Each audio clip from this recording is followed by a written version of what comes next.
विरासत रक्षक के सामने पूरे क्षेत्र का ध्यान लाल स्तंभ पर था। कोई उस विशाल रक्षक को देख रहा था, कोई विरासत के बारे में सोच रहा था, कोई अपने प्रतिद्वंद्वियों पर नजर रख रहा था।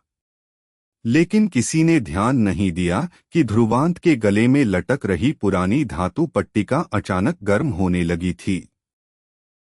पहले हल्की गर्मी थी, फिर वह बढ़ती गई। कुछ ही क्षणों में पट्टिका इतनी गर्म हो गई कि उसके वस्त्रों के आर पार स्वर्णिम प्रकाश झलकने लगा। ध्रुवांत का चेहरा बदल गया। उसने तुरंत पट्टिका को पकड़ लिया।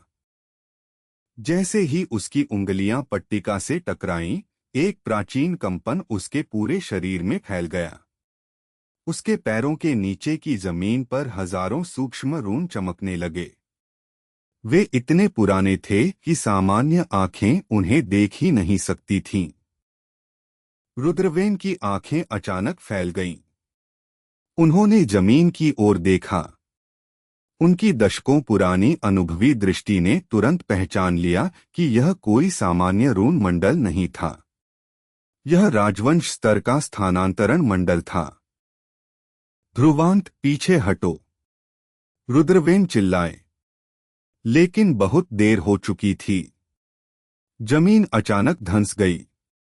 काले प्रकाश का एक स्तंभ उठा और ध्रुवांत को पूरी तरह निगल गया। उसी समय ध्रुवांत को लगा जैसे वह अंतहीन अंधकार में गिर रहा हो। उसके चारों ओर अनगिनत प्रकाश रेखाएं घूम रही थीं। समय और दिशा दोनों का बोध समाप्त हो चुका था। कुछ क्षण बाद उसके पैर किसी ठोस भूमि से टकराए। ध्रुवांत घुटनों के बल गिर पड़ा। उसने धीरे धीरे आंखें खोलीं। उसके सामने जो दृश्य था, उसे देखकर उसकी सांस रुक गई। वह एक विशाल भूमिगत संसार था। छत दिखाई ही नहीं दे रही थी। ऊपर लाखों नीले क्रिस्टल जड़े हुए थे जो तारों की तरह चमक रहे थे। ऐसा लग रहा था जैसे पूरा रात्रि आकाश किसी ने पृथ्वी के नीचे उतार दिया हो। उन योद्धाओं के हाथों में अलग अलग हथियार थे। कुछ के पास भाले थे, कुछ के पास विशाल तलवारें, कुछ ने धनुष पकड़े हुए थे। लेकिन हर मूर्ति के सीने पर एक ही चिन्ह बना था, एक काला ड्रैगन जो धुएं के बादलों से निकल रहा था। मार्ग के अंत में एक विशाल सिंहासन दिखाई दिया। उसकी ऊंचाई 30 मीटर से कम नहीं थी। पूरा सिंहासन काले धूम्र धातु से बना था। उसकी सतह पर असंख्य स्वर्णिम रून उकेरे गए थे। उन रूनों से निकलती मंद रोशनी पूरे कक्ष को प्रकाशित कर रही थी। सिंहासन के पीछे 9 विशाल धूम्र ड्रैगनों की मूर्तियां खड़ी थीं। प्रत्येक ड्रैगन का शरीर सैकड़ों मीटर लंबा था। उनकी आंखें बंद थीं। लेकिन न जाने क्यों उन्हें देखकर ध्रुवांत को लग रहा था कि वे वास्तव में जीवित हैं। और फिर उसने सिंहासन पर बैठे व्यक्ति को देखा। एक वृद्ध, लंबे सफेद बाल, काले राजकीय वस्त्र, सिर पर टूटा हुआ मुकुट। उसकी आंखें बंद थीं। उसका शरीर पारदर्शी था, लेकिन उसकी उपस्थिति इतनी विशाल थी कि पूरा कक्ष उसके चारों ओर घूमता हुआ प्रतीत हो रहा था। वृद्ध ने ध्रुवांत को ध्यान से देखा। उनकी दृष्टि इतनी गहरी थी कि ऐसा लगता था जैसे वे उसके शरीर नहीं बल्कि उसकी वृद्ध धीरे धीरे सिंहासन से उठे। उनके उठते ही पूरा कक्ष हल्का कांप गया। उनके पीछे खड़े 9 धूम्र ड्रैगनों की आंखों में भी क्षीण प्रकाश चमक उठा। मैं धूम्र राजवंश का अंतिम सम्राट हूं, धूम्र सम्राट विद्राक्ष। यह नाम सुनते ही कक्ष की दीवारों पर उकेरे गए रून प्रज्वलित हो उठे, जैसे स्वयं इतिहास ने अपने शासक को पहचान लिया हो। ध्रुवांत चुप रहा। उसे नहीं पता था कि यह नाम कितना महान था, लेकिन वह यह अवश्य समझ गया था कि उसके सामने खड़ा व्यक्ति कभी इस पूरे संसार का शासक रहा होगा। वेदराक्ष ने अपनी हथेली खोली। ध्रुवांत की पट्टिका हवा में उड़कर उनके पास पहुंच गई। उसे देखते ही उनकी आंखों में एक जटिल भाव उभरा। गर्व, दुख, क्रोध और पश्चाताप। तो यह आखिरकार किसी योग्य हाथ में पहुंच ही गई। वेदराक्ष ने धीरे से कहा। ध्रुवांत ने तुरंत पूछा, यह पट्टिका वास्तव में है क्या? वेदराक्ष कुछ क्षण मौन रहे। फिर उनकी आंखों में हजारों वर्षों पुरानी स्मृतियों की छाया उभरी। उसका उत्तर देने से पहले तुम्हें यह जानना होगा कि 500 वर्ष पहले धूम्र राजवंश के साथ वास्तव में क्या हुआ था। वेदराक्ष की आंखें धीरे धीरे बंद हो गईं। पूरे कक्ष में सन्नाटा छा गया। कुछ क्षण बाद उनके पीछे खड़े 9 धूम्र ड्रैगनों की आंखें चमक उठीं। फिर अचानक पूरा कक्ष बदल गया। ध्रुवांत के चारों ओर का संसार धुंधला पड़ने लगा। पत्थर की दीवारें गायब हो गईं। सिंहासन गायब हो गया। भूमिगत संसार गायब हो गया। जब दृश्य स्पष्ट हुआ, ध्रुवांत स्वयं को एक विशाल नगर के ऊपर खड़ा पाया। यही धूम्र राजवंश था, अपने स्वर्ण युग में। ध्रुवांत की आंखें फैल गईं। उसके सामने फैला नगर इतना विशाल था कि उसका अंत दिखाई नहीं दे रहा था। सैकड़ों मीनारें बादलों के ऊपर तक पहुंच रही थीं। आकाश में उड़ते युद्धपोत चमक रहे थे। हजारों साधक हवा में यात्रा कर रहे थे। यह कोई साधारण राजवंश नहीं था। यह पूरे दक्षिणी क्षेत्र का शासक था। इसके अधीन सैकड़ों नगर और दर्जनों संप्रदाय थे। लेकिन फिर वेदराक्ष की आवाज भारी हो गई। एक रात सब बदल गया। आकाश अचानक काला पड़ गया। नगर के ऊपर हजारों काले बादल जमा हो गए। बिजली नहीं चमक रही थी। वर्षा नहीं हो रही थी। केवल अंधकार बढ़ रहा था। तभी राजवंश के बाहरी द्वार खुल गए। लेकिन शत्रु बाहर से नहीं आया था। वह पहले से भीतर मौजूद था। ध्रुवांत ने देखा कि राजवंश के कुछ अधिकारी स्वयं द्वार खोल रहे थे। कुछ सेनापति अपने सैनिकों को धोखा दे रहे थे। कुछ संरक्षक रून मंडलों को नष्ट कर रहे थे। गद्दार! वेदराक्ष की आवाज में दबा हुआ क्रोध था।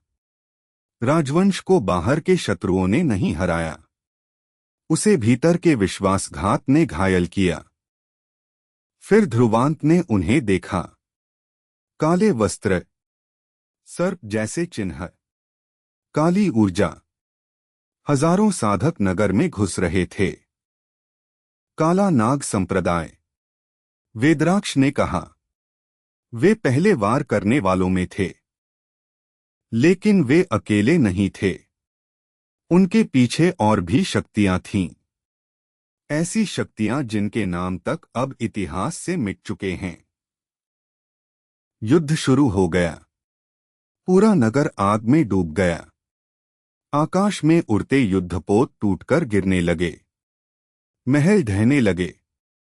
लाखों लोग उस रात मारे गए। ध्रुवांत ने वेदराक्ष को देखा। वह युवा थे। उनके हाथ में एक विशाल काला भाला था। उसके चारों ओर स्वर्णिम बिजली घूम रही थी। एक ही वार में सैकड़ों शत्रु नष्ट हो रहे थे। लेकिन शत्रुओं की संख्या समाप्त नहीं हो रही थी। हर बार जब एक समूह मरता, दूसरा आ जाता। ऐसा लगता था मानो पूरा संसार धूम्र राजवंश के विरुद्ध खड़ा हो गया हो। दृश्य अचानक बदल गया। अब ध्रुवांत राजमहल के भीतर था। वेदराक्ष गंभीर रूप से घायल थे। उनके कवच पर रक्त था। लेकिन उनकी आंखों में हार नहीं थी। तब मैंने निर्णय लिया, अगर राजवंश बच नहीं सकता तो उसकी विरासत अवश्य बचेगी। मैंने अपनी सबसे मूल्यवान वस्तुएं, अपनी तकनीकें और अपनी आशा छिपा दी। वेदराक्ष ने अपनी हथेली खोली। ध्रुवांत की पट्टिका हवा में तैरने लगी। उस पर बने धुंधले रून एक एक करके चमक उठे।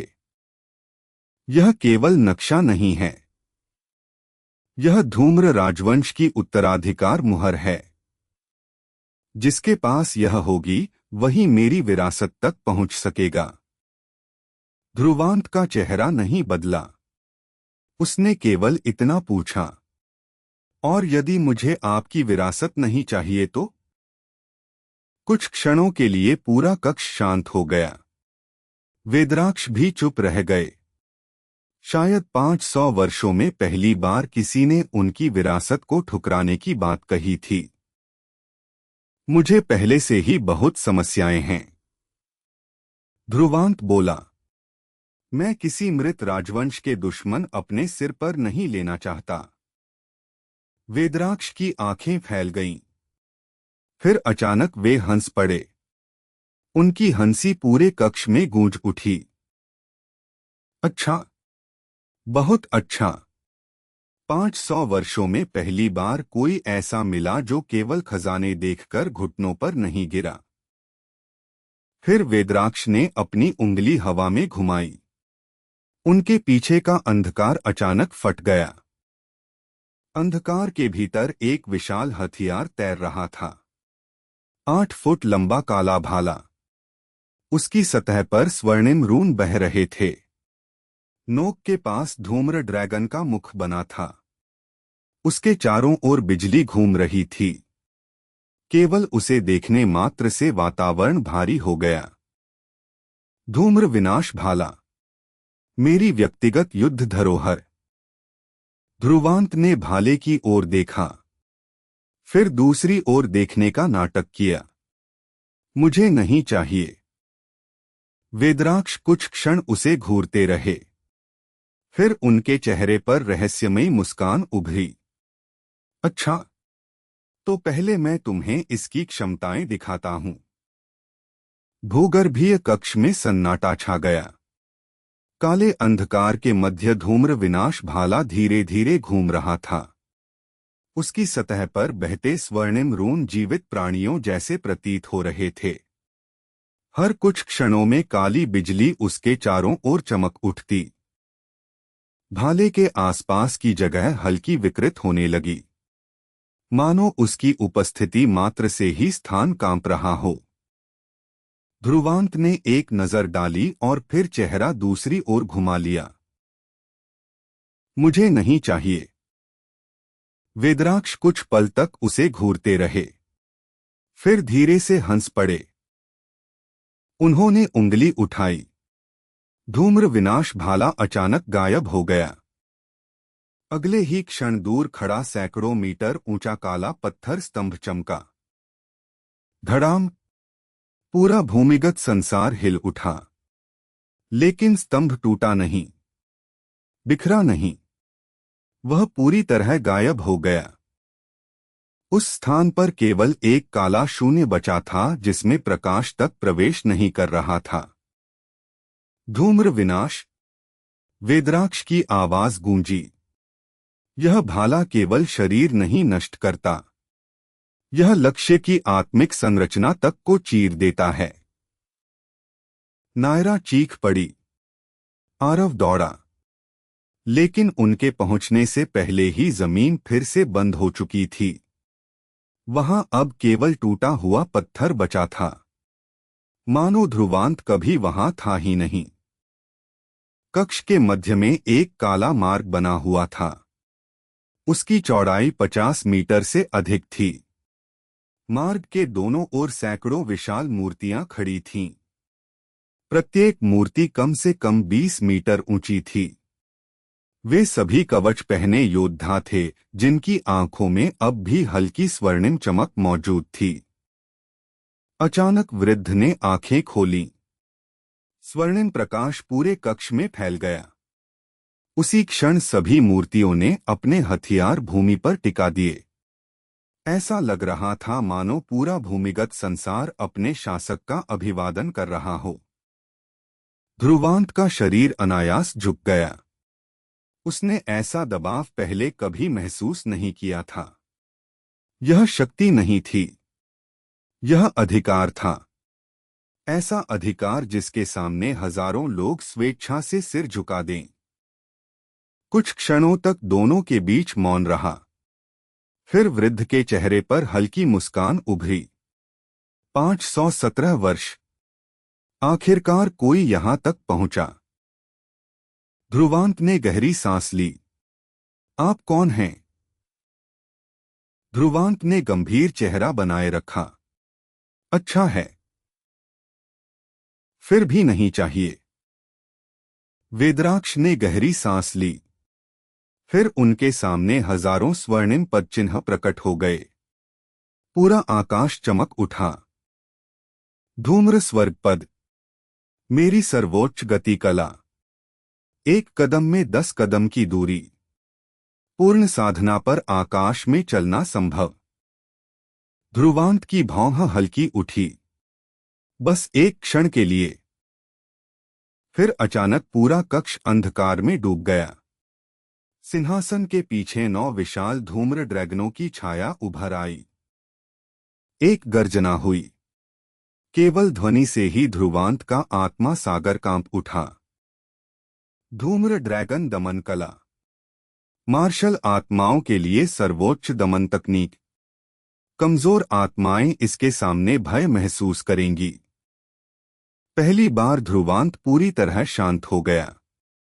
उसकी नजरें तकनीक से हट नहीं रही थीं। वेदराक्ष मुस्कुराए। फिर उनके पीछे खजानों का एक पर्वत प्रकट हुआ। हजारों आत्मा पत्थर, प्राचीन गोलियां, दुर्लभ औषधियां। एक लाल रंग का फल विशेष रूप से चमक रहा था। उसकी सतह पर अग्नि जैसे रून बने थे। उसके आसपास की हवा गर्म थी। और एक नीले क्रिस्टल पात्र में रखी 7 स्वर्णिम गोलियां लगातार प्रकाश छोड़ रही थीं। हर गोली के भीतर बादलों जैसी ऊर्जा घूम रही थी। ध्रुवांत का गला सूख गया, लेकिन चेहरे पर गंभीरता बनाए रखी। फिर भी मुझे सोचना पड़ेगा। वेदराक्ष ने माथा पकड़ लिया। फिर गंभीर होकर बोले, यदि तुम काला नाग संप्रदाय और उन गद्दारों की वंशरेखा के विरुद्ध मेरा प्रतिशोध पूरा करने की शपथ लो तो यह सब तुम्हारा होगा। ध्रुवांत ने भाले की ओर देखा, फिर तकनीकों की ओर, फिर खजानों की ओर। कुछ क्षण बाद उसने गहरी सांस ली। न्याय और धर्म की रक्षा करना प्रत्येक साधक का कर्तव्य है। मैं इस विषय पर गंभीरता से विचार कर सकता हूं। न्याय और धर्म की रक्षा करना प्रत्येक साधक का कर्तव्य है। मैं इस विषय पर गंभीरता से विचार कर सकता हूं। ध्रुवांत का चेहरा इतना गंभीर था कि कोई अनजान व्यक्ति वास्तव में उसकी बात पर विश्वास कर लेता। वेदराक्ष कुछ क्षण तक उसे घूरते रहे। फिर उन्होंने खजानों के पर्वत की ओर देखा, फिर ध्रुवांत की ओर। तुम्हारी आंखें कह रही हैं कि तुम पहले ही मान चुके हो। ध्रुवांत ने तुरंत खांसकर नजर दूसरी ओर घुमा ली। अचानक वेदराक्ष के चेहरे की मुस्कान गायब हो गई। पूरा कक्ष गंभीर हो गया। सिंहासन के पीछे खड़े 9 धूम्र ड्रैगनों की आंखें चमक उठीं। धूम्र राजवंश की परंपरा के अनुसार उत्तराधिकार केवल शब्दों से नहीं मिलता। शपथ आत्मा पर अंकित की जाती है। वेदराक्ष ने अपनी हथेली आगे बढ़ाई। उसी क्षण धूम्र विनाश भाला हवा में उठ गया। उसके चारों ओर काली बिजली का तूफान बनने लगा। भाले के ऊपर एक विशाल धूम्र ड्रैगन की आकृति प्रकट हुई। उसका शरीर बादलों के महासागर जैसा विशाल था। उसकी आंखें स्वर्णिम सूर्य जैसी चमक रही थीं। सिर्फ उसकी उपस्थिति से पूरा भूमिगत संसार कांपने लगा। सैकड़ों मूर्तियां एक साथ झुक गईं। ध्रुवांत ने पहली बार महसूस किया कि उसके सामने रखा भाला केवल एक हथियार नहीं था। वह धूम्र राजवंश के 500 वर्षों के गौरव का प्रतीक था।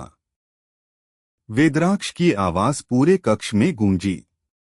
यदि कभी तुमने बिना कारण धूम्र राजवंश के नाम का दुरुपयोग किया, यदि कभी तुमने निर्दोषों का रक्त बहाया, यदि कभी तुमने उत्तराधिकार की शपथ तोड़ी, भाले की नोक पर काली बिजली इकट्ठा होने लगी, तो धूम्र विरासत स्वयं तुम्हें अस्वीकार कर देगी। ध्रुवांत ने कुछ क्षण सोचा, फिर धीरे धीरे आगे बढ़ा और भाले की नोक को स्पर्श कर दिया। जैसे ही उसकी उंगली भाले से टकराई, पूरा संसार सफेद प्रकाश में डूब गया। धूम्र विनाश भाला अचानक काले प्रकाश में बदल गया और ध्रुवांत के शरीर में समा गया। उसके दाहिने हाथ की कलाई पर एक काला ड्रैगन चिन्ह उभर आया।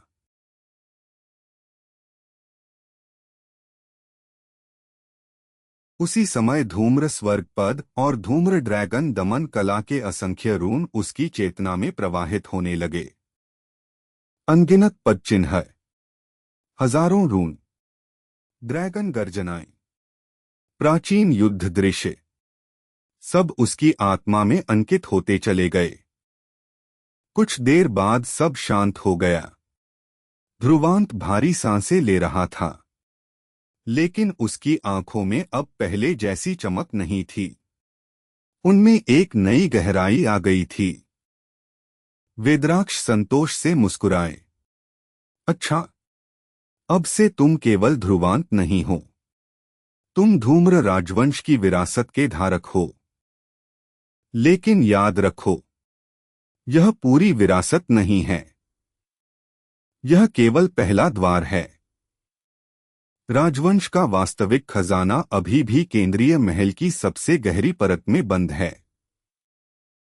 वहां पहुंचने के लिए शक्ति चाहिए, बुद्धि चाहिए और जीवित रहना भी, क्योंकि काला नाग संप्रदाय आज भी उस विरासत को खोज रहा है।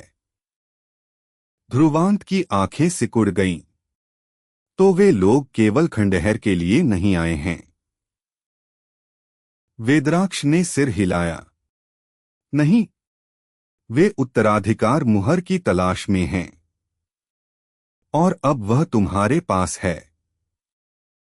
उसी समय खंडहर के बाहरी क्षेत्र में काले वस्त्र पहने एक वृद्ध ने अचानक अपनी आंखें खोली। उसकी दृष्टि सीधे उसी दिशा में उठी जहां ध्रुवांत गायब हुआ था। उसके होठों पर ठंडी मुस्कान उभरी। आखिरकार उत्तराधिकार मुहर सक्रिय हो गई। भूमिगत विरासत कक्ष में सन्नाटा छा गया। वेदराक्ष की चेतना पहले से अधिक धुंधली दिखाई देने लगी। उनकी आत्मा 500 वर्षों से इस स्थान को संभाले हुए थी।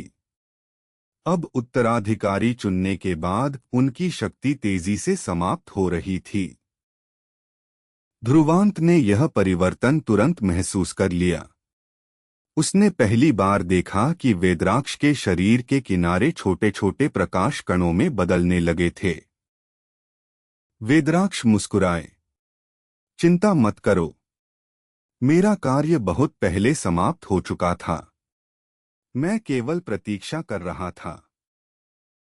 अचानक उन्होंने अपनी हथेली उठाई। पूरे कक्ष में बने लाखों रून एक साथ चमक उठे। काला सिंहासन कांपने लगा। 9 धूम्र ड्रैगनों की मूर्तियों की आंखों में स्वर्णिम प्रकाश भर गया। सिंहासन के नीचे की भूमि धीरे धीरे खुली। उसके भीतर एक गोल कक्ष दिखाई दिया।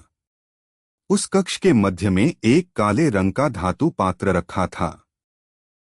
पात्र के ढक्कन पर 9 ड्रैगन बने थे। प्रत्येक ड्रैगन की आंख में अलग रंग का रत्न जड़ा था। केवल उसे देखने मात्र से आत्मा शक्ति में कंपन होने लगा। वेदराक्ष ने पात्र खोला। भीतर 3 गोलियां रखी थीं। पहली रक्त जैसी लाल, दूसरी गहरे नीले रंग की, तीसरी स्वर्णिम। यह सामान्य औषधियां नहीं हैं, प्रत्येक गोली का निर्माण धूम्र राजवंश के सर्वोच्च रसायनाचार्यों ने किया था। आज के युग में इनके सूत्र भी खो चुके हैं। रक्तवज्र गोली, शरीर को मजबूत करने के लिए। नीलसागर गोली, आत्मा सागर को विस्तृत करने के लिए। और सूर्यबिंदु गोली, रैंक उन्नति के समय सहायता के लिए। ध्रुवांत की आंखें चमक उठीं, लेकिन उसने तुरंत गंभीर चेहरा बना लिया। वेदराक्ष हंस पड़े। अभिनय छोड़ दो, तुम्हारी आंखें तुम्हें धोखा दे रही हैं। इसके बाद उन्होंने एक प्राचीन जेड स्क्रॉल निकाला। स्क्रॉल की सतह पर काली बिजली दौड़ रही थी। यह धूम्र राजवंश की गुप्त सूची है। इसमें उन सभी स्थानों का विवरण है जहां राजवंश ने आपातकालीन भंडार छिपाए थे, लेकिन अभी तुम उनमें से केवल सबसे छोटे भंडार तक पहुंच सकते हो। ध्रुवांत ने स्क्रॉल पकड़ा। जैसे ही उसकी चेतना भीतर गई, एक नक्शा दिखाई दिया। खंडहर के उत्तरी भाग में एक प्राचीन औषधि उद्यान चिन्हित था। वहां दुर्लभ जड़ी बूटियां थीं, आत्मा फल थे, और सबसे महत्वपूर्ण, धूम्र राजवंश का पहला गुप्त भंडार। लेकिन उसी क्षण वेदराक्ष का चेहरा गंभीर हो गया। उस स्थान तक पहुंचना आसान नहीं होगा। काला नाग संप्रदाय के लोग भी उसी दिशा में बढ़ रहे हैं। ध्रुवांत ने भौहें सिकोड़ लीं। उन्हें यह जानकारी कैसे मिली? वेदराक्ष ने ऊपर की ओर देखा। धूम्र राजवंश नष्ट हो गया, लेकिन मेरे बनाए कुछ निगरानी रून अभी भी कार्य कर रहे हैं। मैं खंडहर के कई क्षेत्रों को देख सकता हूं। अचानक कक्ष की दीवार पर एक दृश्य उभर आया। उसमें रुद्रवेन, नायरा और आरव दिखाई दिए। वे ध्रुवांत को खोज रहे थे, लेकिन वे अकेले नहीं थे। कुछ दूरी पर काले वस्त्र पहने साधकों का एक समूह उनका पीछा कर रहा था। उनके वस्त्रों पर काला नाग बना था। ध्रुवांत की आंखों में ठंडा प्रकाश चमका। पहली बार उसके भीतर वास्तविक हत्या की भावना उभरी। वेदराक्ष ने सिर हिलाया। क्रोध अच्छा सेवक है, लेकिन बुरा स्वामी। अभी तुम उनसे लड़ने के लिए पर्याप्त शक्तिशाली नहीं हो। पहले मजबूत बनो, फिर बदला लो। यही साधना का नियम है। धीरे धीरे वेदराक्ष का शरीर प्रकाश कणों में टूटने लगा। उनकी आवाज पहले से कमजोर हो गई। जाओ, उत्तर दिशा के औषधि उद्यान तक पहुंचो। वहां तुम्हारी पहली वास्तविक परीक्षा प्रतीक्षा कर रही है। और याद रखो, विरासत प्राप्त करना आसान है, उसके योग्य बनना कठिन। वेदराक्ष का शरीर धीरे धीरे प्रकाश कणों में बदलने लगा। पूरा भूमिगत कक्ष मौन था। लाखों रूनों की चमक भी पहले से मंद पड़ चुकी थी। ध्रुवांत कुछ क्षण वहीं खड़ा रहा। उसके दाहिने हाथ की कलाई पर बना काला ड्रैगन चिन्ह हल्की गर्मी छोड़ रहा था। अचानक उसके मन में धूम्र स्वर्ग पद की पहली परत की जानकारी उभरी। अनगिनत पद चिन्ह, जटिल ऊर्जा मार्ग, शरीर और आत्मा शक्ति के संतुलन के रहस्य। ध्रुवांत ने पहला कदम रखने का प्रयास किया। केवल एक साधारण कदम, लेकिन अगले ही पल उसका शरीर 10 मीटर दूर प्रकट हो गया। धड़ाम! वह सीधे एक पत्थर की मूर्ति से टकरा गया। कुछ क्षण बाद पूरा भूमिगत संसार कांपने लगा। स्थानांतरण मंडल फिर सक्रिय हो चुका था। काले प्रकाश ने ध्रुवांत को घेर लिया। जब उसकी दृष्टि दोबारा स्पष्ट हुई, वह फिर उसी प्राचीन नगर में खड़ा था। लेकिन नगर पहले जैसा शांत नहीं था। दूर दूर तक युद्ध की आवाजें गूंज रही थीं। कई भवन टूट चुके थे। हवा में धूल और आत्मा शक्ति की गंध फैली हुई थी। तभी उसे वेदराक्ष द्वारा दिखाया गया दृश्य याद आया। रुद्रवेन, नायरा, आरव, उनके पीछे काला नाग संप्रदाय के लोग। ध्रुवांत तुरंत धूम्र स्वर्ग पद का उपयोग करने लगा। इस बार उसने सावधानी रखी। पहला कदम, दूसरा कदम, तीसरा कदम। उसकी गति सामान्य साधकों से कई गुना बढ़ चुकी थी। कुछ ही मिनटों बाद उसे दूर युद्ध की ऊर्जा महसूस हुई। टूटे हुए भवनों के बीच धूल का बादल उठ रहा था। एक चौक के मध्य रुद्रवेन खड़े थे। उनके सामने 3 काले वस्त्रधारी साधक थे। नायरा और आरव पीछे घायल अवस्था में दिखाई दे रहे थे। रुद्रवेन के चेहरे पर सामान्य हंसी नहीं थी। उनकी आंखें ठंडी थीं। उनके चारों ओर दर्जनों रजत रून घूम रहे थे। तुम लोग बूढ़े आदमी को बहुत परेशान कर रहे हो, रुद्रवेन ने कहा। फिर उनकी उंगलियां हिलीं। हवा में तैरते रून अचानक विस्फोट कर गए। तीनों काले वस्त्रधारी पीछे उड़ गए।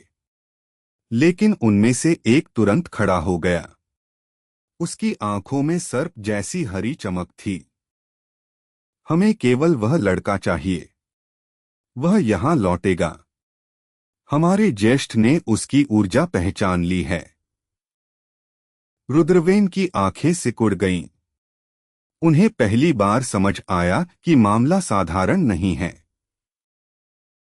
तभी एक छत पर खड़ा ध्रुवांत सब कुछ देख रहा था। उसने अभी तक स्वयं को प्रकट नहीं किया। उसकी नजर नायरा पर गई। उसके कंधे पर घाव था। आरव के माथे से रक्त बह रहा था। ध्रुवांत ने मुट्ठी भींच ली। उसके भीतर क्रोध उठ रहा था। लेकिन उसे वेदराक्ष की बात याद आई। पहले सोचो, फिर वार करो। अचानक उसकी नजर चौक के किनारे पड़े एक टूटे हुए घंटाघर पर गई। उसके ऊपर विशाल पत्थर के टुकड़े अस्थिर अवस्था में लटके हुए थे। ध्रुवांत के चेहरे पर हल्की मुस्कान उभरी। सीधी लड़ाई नहीं, पहले दिमाग। धीरे धीरे उसने धूम्र स्वर्ग पद सक्रिय किया। उसकी आकृति धुंधली होने लगी। नीचे काला नाग संप्रदाय के साधक अभी भी रुद्रवेन पर ध्यान लगाए हुए थे। किसी ने ऊपर नहीं देखा। और अगले ही पल ध्रुवांत घंटाघर की सबसे ऊपरी मंजिल पर पहुंच गया। उसके हाथ ने टूटे हुए सहारे को छुआ। पूरा विशाल ढांचा चरमराने लगा। टूटे हुए घंटाघर की सबसे ऊपरी मंजिल पर खड़ा ध्रुवांत नीचे का युद्ध क्षेत्र देख रहा था। हवा में धूल तैर रही थी। टूटे भवनों के बीच काला नाग संप्रदाय के 3 साधक रुद्रवेन को घेर चुके थे। ध्रुवांत का हाथ धीरे धीरे उस विशाल पत्थर के सहारे पर दबाव डालने लगा। वर्षों से जर्जर हो चुकी संरचना चरमराने लगी। नीचे खड़ा हरी आंखों वाला साधक अचानक चौंका। उसकी मार्शल आत्मा सर्प जाति की थी। खतरे को महसूस करने की क्षमता सामान्य लोगों से कहीं अधिक। लेकिन तब तक बहुत देर हो चुकी थी। पूरे घंटाघर में दरारें फैल गईं। दर्जनों टन वजन वाला पत्थर का ढांचा गर्जना के साथ नीचे गिरने लगा। धड़ाम! पूरा चौक हिल गया। धूल का विशाल बादल उठ खड़ा हुआ। पत्थरों की वर्षा होने लगी। रुद्रवेन बिना पीछे देखे नायरा और आरव को पकड़कर पीछे हट गए। मानो उन्हें पहले से पता था कि कुछ गिरने वाला है। धूल हटने लगी। तीनों काला नाग साधकों में से एक सीधे मलबे के नीचे दब चुका था। दूसरा घायल अवस्था में बाहर निकल रहा था। लेकिन हरी आंखों वाला नेता बच गया। उसके पीछे एक विशाल काला सर्प प्रकट हो चुका था।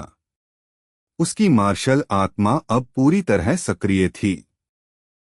काला सर्प लगभग 12 मीटर लंबा था। उसकी चमड़ी पर हरे रून चमक रहे थे। हर सांस के साथ जहरीली धुंध बाहर निकल रही थी। तुम बाहर आ ही गए, साधक ने ऊपर देखकर कहा। उसकी आंखें सीधे ध्रुवांत पर टिक गईं। रुद्रवेन, नायरा और आरव ने भी ऊपर देखा। अगले ही क्षण तीनों के चेहरे बदल गए। ध्रुवांत धीरे धीरे मलबे पर उतर आया। उसकी चाल पहले जैसी नहीं थी। धूम्र स्वर्ग पद की ऊर्जा उसके पैरों के आसपास हल्के धुएं की तरह घूम रही थी। हरी आंखों वाला साधक मुस्कुराया। अच्छा, तो उत्तर मिल गया। सचमुच तुम ही हो। ध्रुवांत ने उत्तर नहीं दिया। उसकी नजर केवल नायरा के घायल कंधे पर गई, फिर आरव के माथे पर बहते रक्त पर। हवा अचानक ठंडी लगने लगी। ध्रुवांत के भीतर का क्रोध अब शांत हो चुका था, और यही सबसे खतरनाक अवस्था थी। सर्प साधक हंसा। तुम्हें लगता है तुम जीत सकते हो? तुम्हारी आत्मा शक्ति मुझसे कम है। तुम्हारा अनुभव मुझसे कम है। तुम्हारी रैंक भी मुझसे कम है।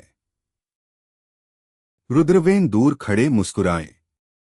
उन्हें अचानक उस आदमी पर दया आने लगी। ध्रुवांत ने पहला कदम बढ़ाया। धूम्र स्वर्ग पद। उसकी आकृति धुंधली हो गई। सर्प साधक की आंखें फैल गईं। ध्रुवांत उसके सामने नहीं था। वह उसके दाहिने पहुंच चुका था। लेकिन ध्रुवांत ने हमला नहीं किया। वह फिर गायब हो गया। फिर पीछे, फिर बाएं, फिर ऊपर। कुछ ही क्षणों में सर्प साधक पूरी तरह भ्रमित हो गया। उसकी मार्शल आत्मा हर दिशा में वार कर रही थी, लेकिन लक्ष्य कहीं नहीं था। तभी ध्रुवांत उसके ठीक सामने प्रकट हुआ। पहली बार दोनों की आंखें मिलीं, और उसी क्षण ध्रुवांत ने सहज रूप से धूम्र ड्रैगन दमन कला का पहला अंश सक्रिय कर दिया। सर्प साधक के पीछे खड़ी काली सर्प आत्मा अचानक कांप उठी। पहली बार उसकी आंखों में भय दिखाई दिया, जैसे उसने किसी उच्चतर अस्तित्व की छाया महसूस कर ली हो। सर्प साधक का चेहरा पीला पड़ गया। उसकी मार्शल आत्मा पीछे हट रही थी, और दूर खड़े रुद्रवेन की मुस्कान धीरे धीरे गायब हो रही थी, क्योंकि उन्होंने समझ लिया था ध्रुवांत के साथ अभी कुछ बहुत बड़ा बदल चुका है। पूरा चौक शांत हो गया। काला नाग साधक के पीछे खड़ी विशाल सर्प आत्मा लगातार पीछे हट रही थी। उसकी हरी आंखों में पहली बार भय दिखाई दे रहा था। यह असंभव था। मार्शल आत्माएं साधक की इच्छा से जुड़ी होती थीं। वे बिना कारण भयभीत नहीं होतीं। सर्प साधक ने दांत भींच लिए। उसने अपनी आत्मा शक्ति पूरी ताकत से प्रवाहित की। काला सर्प फिर आगे बढ़ा, लेकिन उसी क्षण ध्रुवांत की आंखों में काला सुनहरा प्रकाश चमका।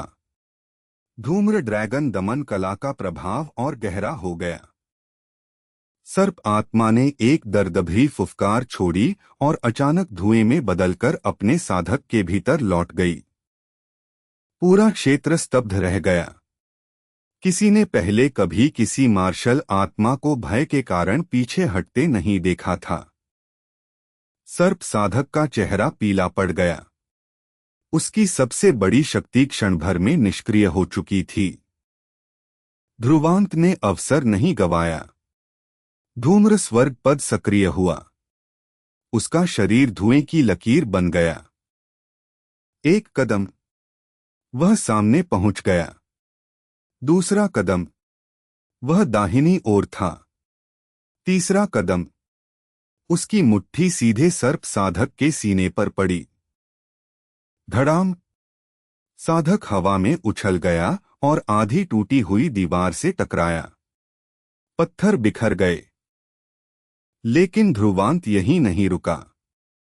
महीनों की साधना, संघर्ष और अपमान उसके भीतर जमा था। दूसरा प्रहार, तीसरा प्रहार, चौथा प्रहार, हर वार पिछले से अधिक भारी। कुछ ही क्षणों में काला नाग साधक भूमि पर पड़ा था। उसके मुंह से रक्त बह रहा था। उसकी आंखों में अविश्वास था। तुम आखिर हो कौन? उसने कठिनाई से शब्द निकाले। ध्रुवांत कुछ क्षण चुप रहा। फिर उसकी नजर नायरा और आरव पर गई, जिसे तुम्हें छूना नहीं चाहिए था।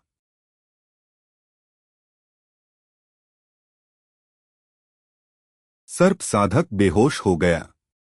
चौक में केवल हवा की आवाज बची। नायरा ध्रुवांत को देखती रह गई। कुछ ही समय पहले तक जो युवक साधारण लड़ाइयों में संघर्ष करता था, अब पूरी तरह अलग दिखाई दे रहा था। आरव के चेहरे पर भी आश्चर्य था, लेकिन सबसे अधिक चुप रुद्रवेन थे। उनकी नजर ध्रुवांत के पैरों पर घूमती धुएं जैसी ऊर्जा पर गई। फिर उस क्षण को याद किया जब सर्प आत्मा भय से पीछे हट गई थी। बूढ़े राक्षस की आंखों में दुर्लभ गंभीरता आ गई। स्पष्ट था कि ध्रुवांत को कोई असाधारण विरासत मिल चुकी थी। लेकिन उन्होंने कुछ नहीं पूछा। हर साधक के अपने रहस्य होते हैं, और कुछ रहस्यों को समय से पहले छेड़ना खतरनाक होता है। तभी ध्रुवांत को वेदराक्ष द्वारा दिया गया जेड स्क्रॉल याद आया। उत्तरी औषधि उद्यान, पहला गुप्त भंडार। उसी समय नगर के दूसरे छोर पर एक काले वस्त्रधारी वृद्ध ने अपनी आंखें बंद कर लीं। उसके सामने एक टूटा हुआ आत्माताबीज पड़ा था। वह उसी साधक से जुड़ा था जिसे ध्रुवांत ने हराया था। वृद्ध के होठों पर ठंडी मुस्कान उभरी। ध्रुवांत, आखिरकार तुम्हारा नाम मिल गया। अब शिकार सच में शुरू होगा। उत्तरी औषधि उद्यान में अचानक असामान्य सन्नाटा छा गया। 20 से अधिक युवा साधक अलग अलग दिशाओं से भीतर प्रवेश कर चुके थे। किसी की नजर दुर्लभ जड़ी बूटियों पर थी, किसी की नजर मध्य के काले संदूक पर। लेकिन किसी ने भी तुरंत कदम नहीं बढ़ाया। इतने बड़े खजाने के सामने जल्दबाजी करना मूर्खता थी। वेई लुओ सबसे आगे खड़ा था। उसके पीछे 12 साधक थे। उनके वस्त्रों पर एक ही चिन्ह बना था, अग्नि भेड़िया कुल। उनके अलावा भी कई दल उपस्थित थे। एक युवती के पीछे नीली तितली की मार्शल आत्मा तैर रही थी। दूसरे युवक के पीछे कांस्य रंग का विशाल भालू दिखाई दे रहा था। ध्रुवांत पहली बार इतनी अधिक मार्शल आत्माओं को एक साथ देख रहा था। हर आत्मा का आकार, रंग, दबाव और आभा अलग थी। रुद्रवेन ने धीमी आवाज में कहा, याद रखो, इस संसार में साधक की प्रतिभा का सबसे बड़ा आधार उसकी मार्शल आत्मा होती है। साधना की गति, युद्ध क्षमता, भविष्य की सीमा, सब पर उसका प्रभाव पड़ता है। नायरा ने पूछा, तो सबसे शक्तिशाली मार्शल आत्माएं कौन सी मानी जाती हैं? रुद्रवेन मुस्कुराए।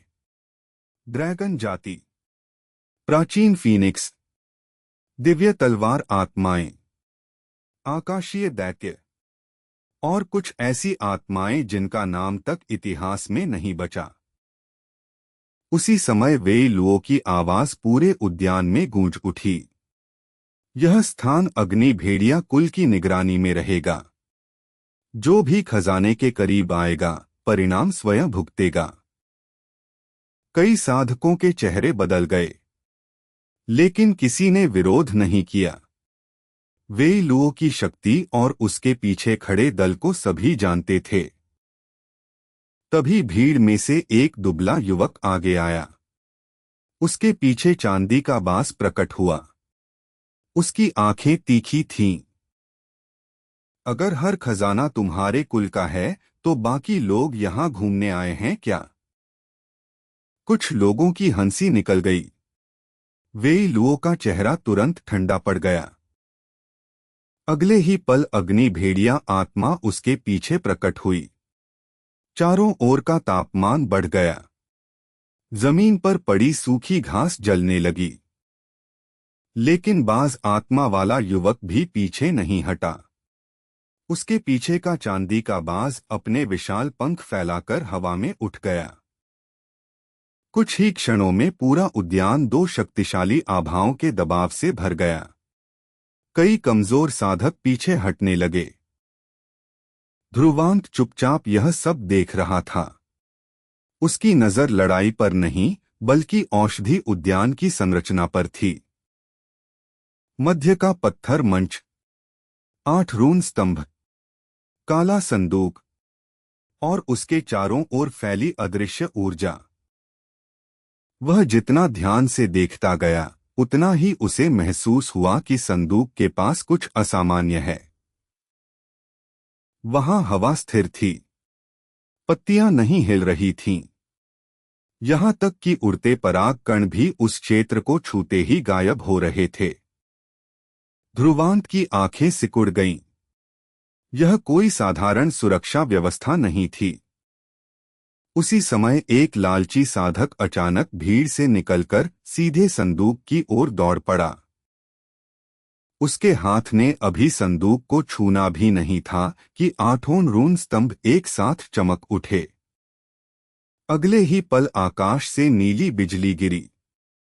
साधक चीख भी नहीं पाया। उसका शरीर प्रकाश में डूब गया और 10 मीटर दूर जा गिरा। पूरा उद्यान शांत हो गया। अब सभी समझ चुके थे। सबसे बड़ा खजाना सामने था। लेकिन उसे पाने का रास्ता अभी किसी को नहीं पता था। नीली बिजली के प्रहार के बाद पूरा औषधि उद्यान शांत हो गया। घायल साधक घास पर पड़ा कराह रहा था। उसके वस्त्र जल चुके थे और शरीर से धुआं उठ रहा था। अब किसी में भी आगे बढ़ने का साहस नहीं बचा था। सभी की नजरें 8 रून स्तंभों पर टिक गईं। ध्रुवांत धीरे धीरे एक पत्थर पर बैठ गया। वह बाकी लोगों की तरह संदूक को नहीं देख रहा था। उसकी नजर केवल रून स्तंभों पर थी। हर स्तंभ लगभग 15 मीटर ऊंचा था। काले पत्थर से निर्मित। उनकी सतह पर चांदी जैसे रून उकेरे गए थे। कुछ रून चमक रहे थे, कुछ पूरी तरह निष्क्रिय दिखाई दे रहे थे। रुद्रवेन भी अब गंभीर हो चुके थे। उन्होंने स्तंभों को देखकर धीरे से कहा, यह सुरक्षा व्यवस्था साधारण नहीं है। इसे किसी उच्च स्तर के रून गुरु ने बनाया होगा। वेई लुओ को इतनी प्रतीक्षा पसंद नहीं थी। उसने अपने दल के लोगों की ओर देखा। उसके चेहरे पर वही पुराना अहंकार लौट आया था। एक अग्नि भेड़िया कुल का युवक आगे आया। उसकी मार्शल आत्मा एक अग्नि बंदर थी। पूरा शरीर लाल रोयों से ढका हुआ, आंखें अंगारों जैसी। युवक ने आत्मा शक्ति इकट्ठी की और दूर से ही एक अग्निगोला संदूक की ओर फेंका। लेकिन अग्निगोला आधे रास्ते पहुंचते ही गायब हो गया, जैसे किसी अदृश्य मोह ने उसे निगल लिया हो। फिर तीसरे स्तंभ पर बना एक रून चमका। उसी क्षण अग्निगोला पलटकर वापस आया और युवक के सामने फट गया। धड़ाम! युवक हवा में उछल गया। उसके बाल जल गए। आसपास खड़े कई साधक हंसी रोकने लगे। वेई लुओ का चेहरा काला पड़ गया। उसने तुरंत दूसरी ओर देखने का नाटक किया जैसे वह युवक उसके दल का हो ही नहीं। उधर ध्रुवांत को एक अजीब बात दिखाई दी। हर बार जाल सक्रिय होने पर आठों स्तंभ नहीं चमकते थे, केवल कुछ विशेष स्तंभ सक्रिय होते थे। उसने ध्यान से गिनना शुरू किया। पहली बार दूसरा, पांचवां और सातवां स्तंभ चमका था। दूसरी बार तीसरा और छठा। कुछ तो था, कोई पैटर्न, कोई नियम। यह केवल शक्ति का खेल नहीं था। उसी समय नीली तितली मार्शल आत्मा वाली युवती आगे बढ़ी। बाकी लोगों के विपरीत उसके चेहरे पर घबराहट नहीं थी। उसने जमीन पर बैठकर रूनों का निरीक्षण शुरू कर दिया। उसकी उंगलियां हवा में कुछ रेखाएं बना रही थीं। रुद्रवेन की आंखें चमक उठीं। ओह, यह लड़की रून विद्या जानती है। लगभग आधे घंटे तक पूरा उद्यान प्रतीक्षा करता रहा। कोई आगे नहीं बढ़ा, कोई लड़ाई नहीं हुई। सभी देख रहे थे। अचानक युवती खड़ी हुई। उसकी आंखों में आत्मविश्वास था। मुझे रास्ता मिल गया। पूरा उद्यान उसकी ओर देखने लगा। वेई लुओ सबसे पहले आगे बढ़ा। उसके चेहरे पर लालच साफ दिखाई दे रहा था।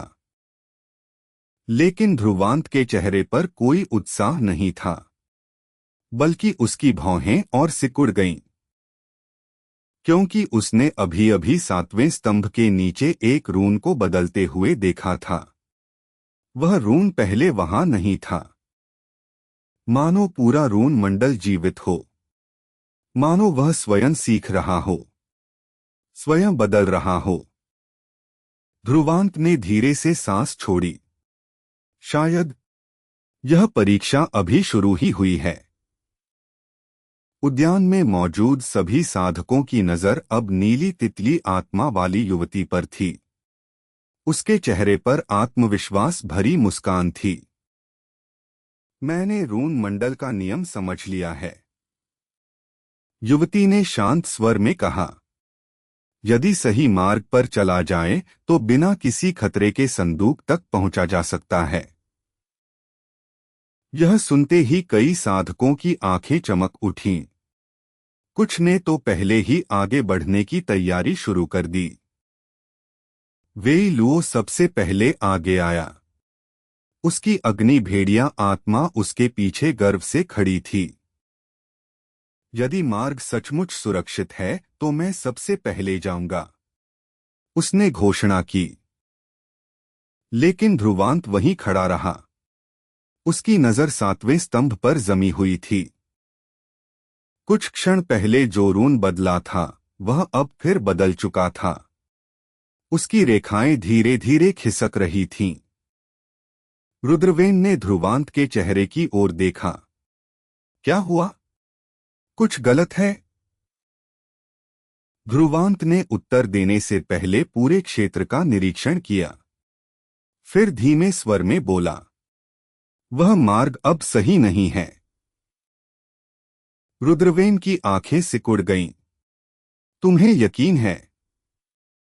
ध्रुवांत ने सिर हिलाया। उधर युवती पहले ही जमीन पर कुछ चिन्ह बना चुकी थी। उसने 10 सुरक्षित कदमों का क्रम बताया। वेई लुओ बिना किसी संकोच के आगे बढ़ा। पहला कदम, दूसरा कदम, तीसरा कदम। कुछ नहीं हुआ। कई साधकों के चेहरे पर उत्साह उभर आया। शायद मार्ग सचमुच सही था। चौथा कदम, पांचवां कदम, छठा कदम। वेई लुओ अब संदूक से केवल 20 मीटर दूर था। तभी ध्रुवांत की आंखें फैल गईं। सातवें स्तंभ का रून फिर बदल गया। पीछे हटो, ध्रुवांत अचानक चिल्लाया। उसकी आवाज पूरे उद्यान में गूंज उठी। लेकिन वेई लुओ पहले ही 7वां कदम रख चुका था। आठों स्तंभ एक साथ चमक उठे। इस बार नीली बिजली नहीं गिरी। पूरा क्षेत्र काले प्रकाश से भर गया। भूमि फट गई। उसके नीचे से दर्जनों काली जंजीरें निकलीं। वे जीवित सर्पों की तरह वेई लुओ की ओर लपकीं। वेई लुओ का चेहरा पहली बार भय से भर गया। उसकी अग्नि भेड़िया आत्मा दहाड़ उठी और आग की लपटें चारों ओर फैल गईं। लेकिन काली जंजीरें आग से नहीं जलीं। उन्होंने सीधे अग्नि भेड़िया आत्मा को जकड़ लिया। पूरे उद्यान में सन्नाटा छा गया। किसी ने ऐसी सुरक्षा व्यवस्था की कल्पना भी नहीं की थी। नीली तितली आत्मा वाली युवती स्तब्ध खड़ी थी।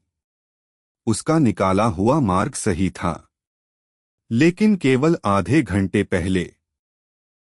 अब सभी की नजरें धीरे धीरे ध्रुवांत की ओर मुड़ने लगीं। वह अकेला था जिसने पहले ही खतरे को पहचान लिया था। और ध्रुवांत की नजर अब संदूक पर नहीं थी। वह आठों स्तंभों के पीछे बने एक धुंधले प्रतीक को देख रहा था। उसे लग रहा था कि असली उत्तर वहां छिपा है। वेई लुओ की अग्नि भेड़िया आत्मा काली जंजीरों में जकड़ी हुई थी। विशाल भेड़िया लगातार दहाड़ रहा था, लेकिन जितना अधिक संघर्ष करता, जंजीरें उतनी ही कसती जातीं। जंजीरों की सतह पर प्राचीन रून चमक रहे थे। वे केवल शरीर को नहीं, बल्कि मार्शल आत्मा को भी बांध रहे थे। वेई लुओ के माथे पर पसीना आ गया। पहली बार उसके चेहरे पर अहंकार नहीं, घबराहट दिखाई दे रही थी। उधर ध्रुवांत की नजर उस धुंधले प्रतीक पर टिकी हुई थी। वह प्रतीक आठों स्तंभों के पीछे बने रूनों से अलग था। वह एक वृत्त था। वृत्त के भीतर 8 छोटे बिंदु और उनके केंद्र में एक आंख जैसी आकृति। ध्रुवांत को अचानक वेद्राक्ष द्वारा छोड़े गए कुछ रून स्मरण हो आए। प्राचीन रून गुरु अक्सर सुरक्षा मंडलों को जीवित संरचना की तरह बनाते थे। यदि रून मंडल जीवित हो, तो वह सीख भी सकता है, बदल भी सकता है और घुसपैठियों को धोखा भी दे सकता है। उसी समय काली जंजीरों ने वेई लुओ को पूरी तरह जकड़ लिया। उसका शरीर धीरे धीरे जमीन से ऊपर उठने लगा। अग्नि भेड़िया कुल के कई साधक घबरा गए। वे उसकी सहायता के लिए आगे बढ़े। लेकिन रुद्रवेन गरजे, मूर्खों, एक कदम भी आगे मत बढ़ना।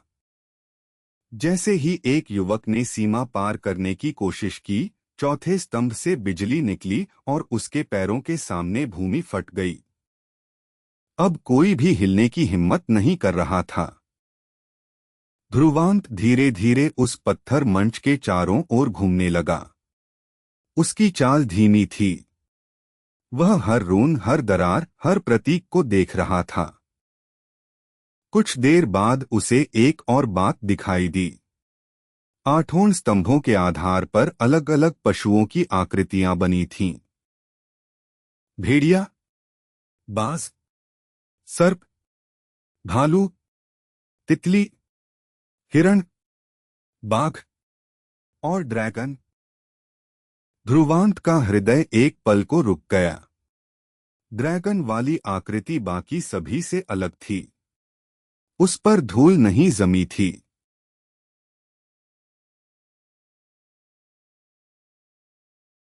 मानो किसी ने हाल ही में उसे छुआ हो। उसी क्षण उसकी कलाई पर बना काला ड्रैगन चिन्ह हल्का गर्म होने लगा। ध्रुवांत तुरंत रुक गया। उसने अपनी आस्तीन नीचे खींच ली ताकि कोई उस चिन्ह को न देख सके। वह नहीं चाहता था कि किसी को उसके धूम्र राजवंश से संबंध का पता चले। अभी नहीं। तभी एक भयानक आवाज गूंजी। वेई लुओ की अग्नि भेड़िया आत्मा टूटने लगी थी। यदि यह जारी रहा तो उसकी मार्शल आत्मा को स्थायी क्षति पहुंच सकती थी। पूरा अग्नि भेड़िया कुल बेचैन हो उठा, लेकिन कोई समाधान नहीं था।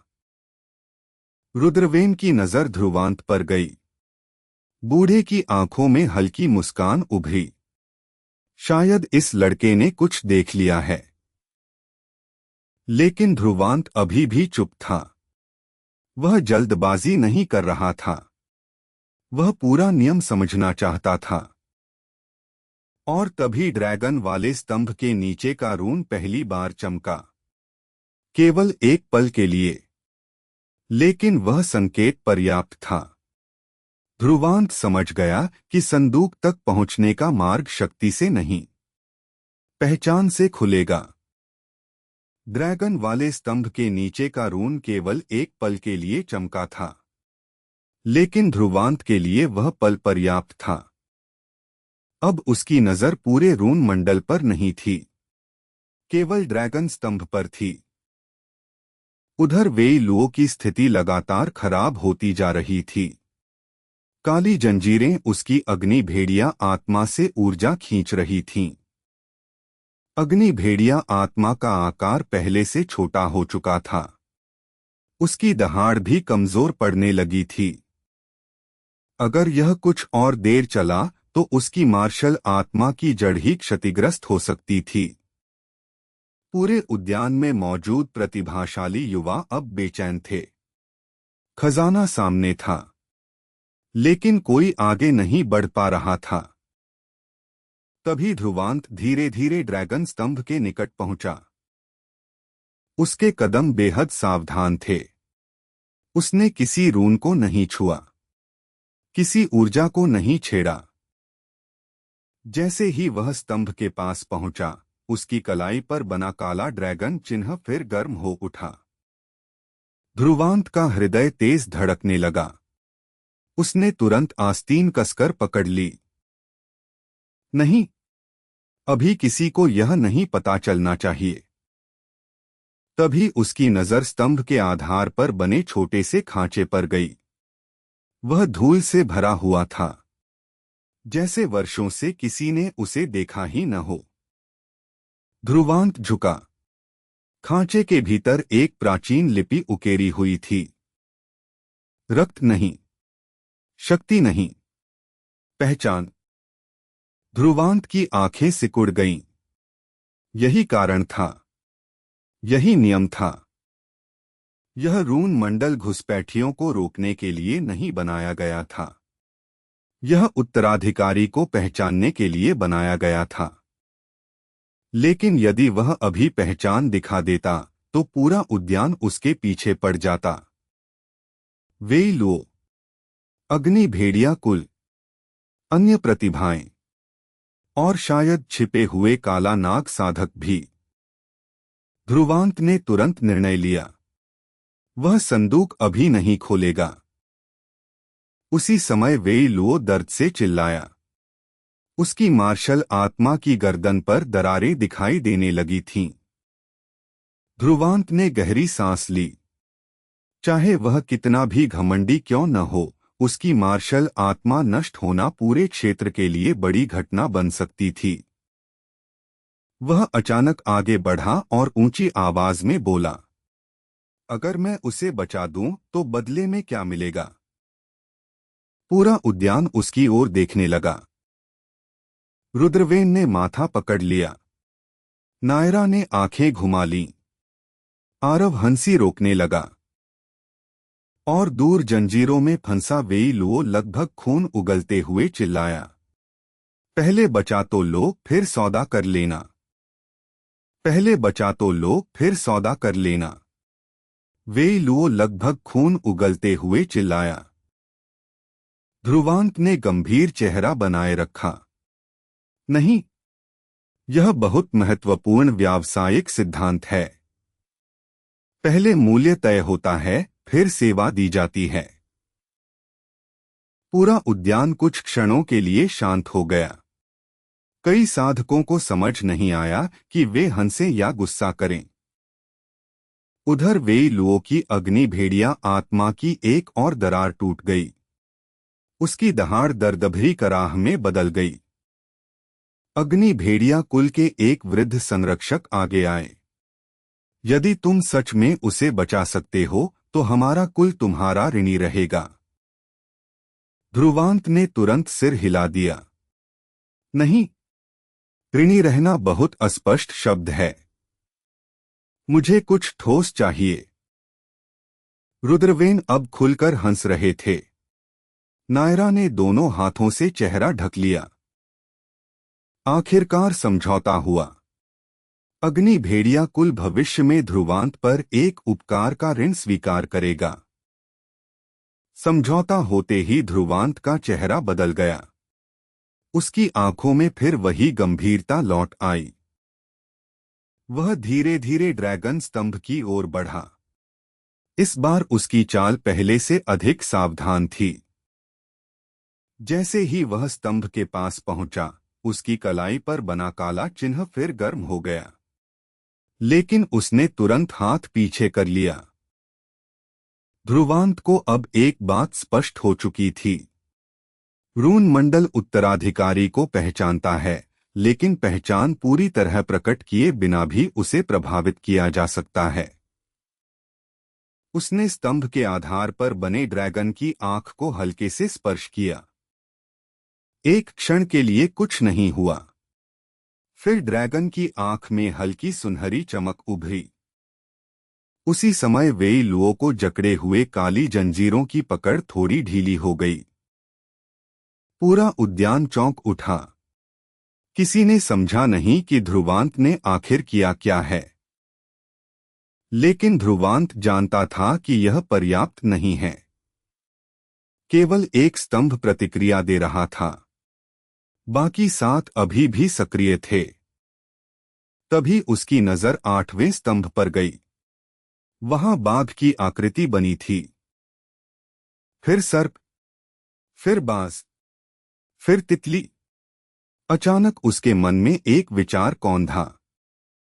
यह केवल सुरक्षा मंडल नहीं था, यह मार्शल आत्माओं की परीक्षा भी था। हर स्तंभ एक प्रकार की मार्शल आत्मा का प्रतिनिधित्व कर रहा था, और जो साधक अपनी आत्मा को समझे बिना आगे बढ़ता, उसे मंडल शत्रु मान लेता। रुद्रवेन की आंखें चमक उठीं। अब उन्हें भी कुछ समझ आने लगा था। उसी समय संदूक के नीचे से हल्की कंपन उठी, मानो वह सदियों बाद पहली बार किसी की समझदारी से संतुष्ट हुआ हो। ध्रुवांत ने गहरी सांस ली। अब असली परीक्षा शुरू होने वाली थी, क्योंकि अगले ही पल 8 स्तंभों के ऊपर अलग अलग पशु आकृतियां प्रकट होने लगीं, और पूरे उद्यान का रंग बदल गया। पूरे औषधि उद्यान का रंग बदल गया। सुनहरी रोशनी धीरे धीरे फीकी पड़ने लगी और उसकी जगह गहरा नीला प्रकाश फैल गया। 8 स्तंभों के ऊपर ऊर्जा इकट्ठा होने लगी। पहले धुंधली आकृतियां बनी, फिर वे धीरे धीरे स्पष्ट होती गईं। भेड़िया, बाज, सर्प, भालू, तितली, हिरण, बाघ, ड्रैगन।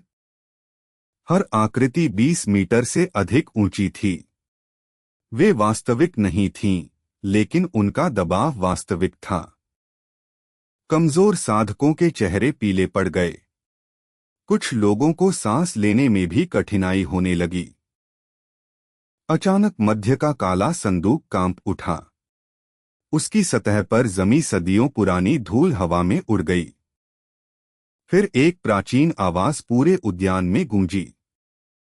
मार्शल आत्मा को जाने बिना शक्ति का अधिकार नहीं। पहला चरण, आत्मा पहचान परीक्षा।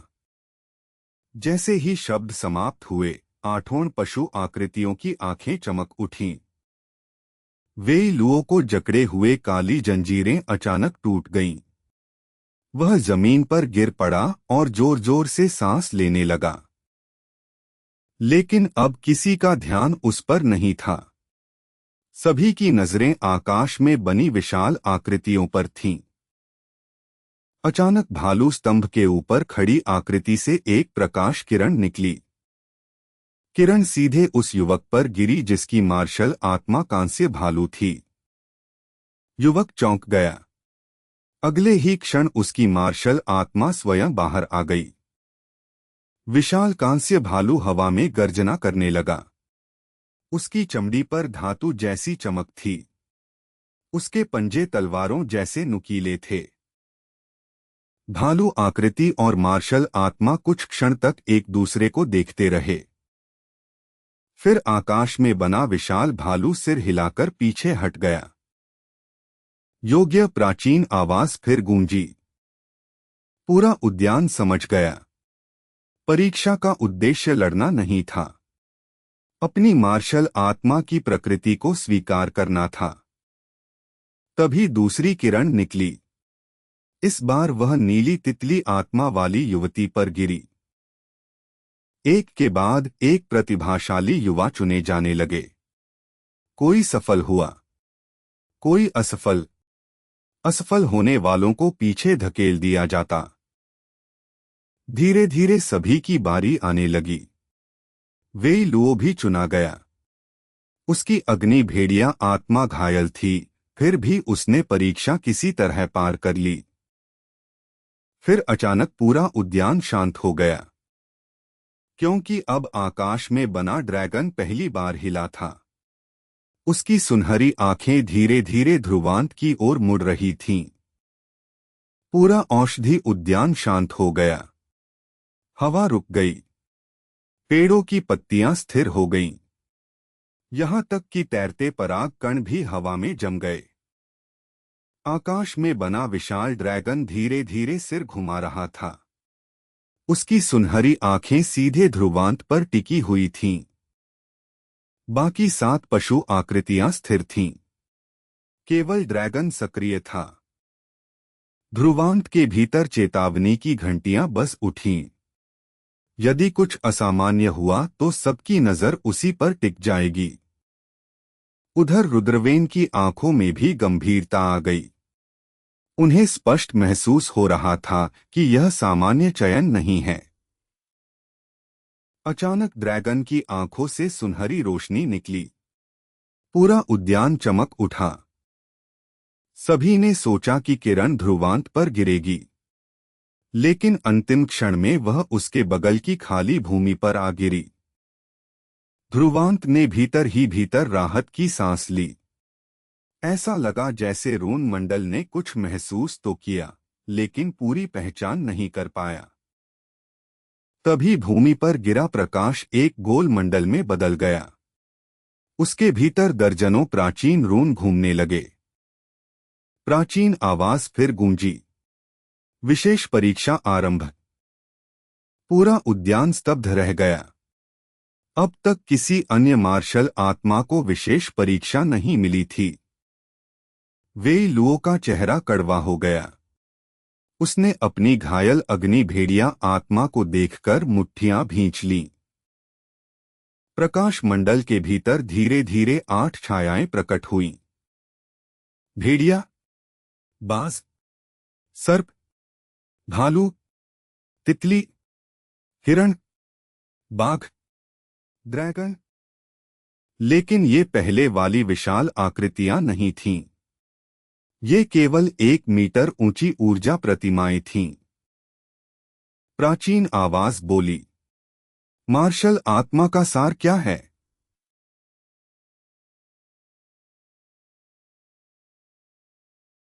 उद्यान में खड़े अधिकांश लोग भ्रमित हो गए। यह युद्ध परीक्षा नहीं थी, यह ज्ञान परीक्षा थी। ध्रुवांत भी चुप हो गया। उसने कभी इस प्रश्न पर विचार नहीं किया था। कुछ क्षण बाद एक साधक चिल्लाया, शक्ति!